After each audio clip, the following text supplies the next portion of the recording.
The view of Madhyamika in Buddhism.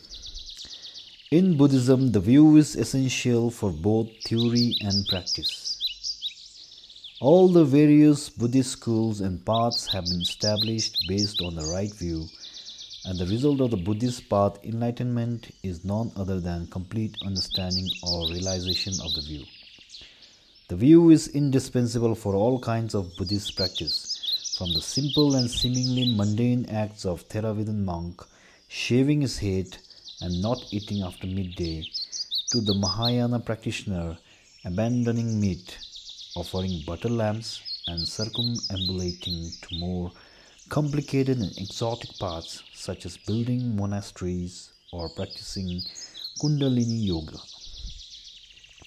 The view not only gives us the reason to practice, it is also the result we seek to attain through practice.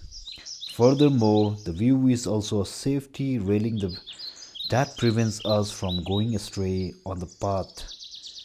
Without the view, the whole aim and purpose of Buddhism is lost.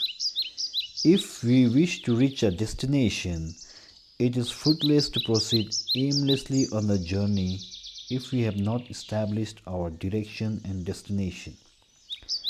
Likewise, meditation and action will not bear fruit unless we have established the view. For example, when teaching the Four Noble Truths, Buddha taught that fundamental truth. The view is that we are not suffering. We merely have suffering. Therefore, by knowing the nature and cause of suffering, we can follow the path to liberate ourselves from suffering. Nevertheless, although many of us are eager to follow the path to liberate ourselves from suffering, and we may even understand what our suffering is caused by, few of us pay attention to the view. The fact that we are not suffering, we just have suffering. Because we do not understand the view, we still cling to primordial suffering. Therefore, no matter how much we practice and seek to apply methods to end our suffering, our path is not a middle path, a Madhyamika path, a path beyond conceptual clinging. Instead, it ends up becoming an extreme path, a path of concepts which will not liberate us from suffering. Another example is the concept of renunciation mind and the familiar images of monks with begging bowls, shaved heads, so on.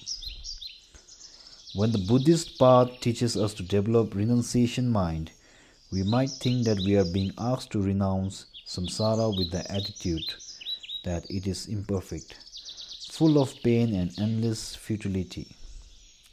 Either to recognize that samsara is suffering, most of us find such renunciation difficult as we feel we are missing out on the good things. We long for the pleasant and beautiful aspects of samsara, which we still believe truly exist out there. But it is something quite different to renounce samsara based on the view of emptiness, which holds that both the desirable and the futile aspects of samsara are just fabrications of mind. With the view of emptiness, we can see that renouncing samsaric life is not something painful. It is not really a penance or sacrifice, because we realize that there is, in reality, nothing to sacrifice.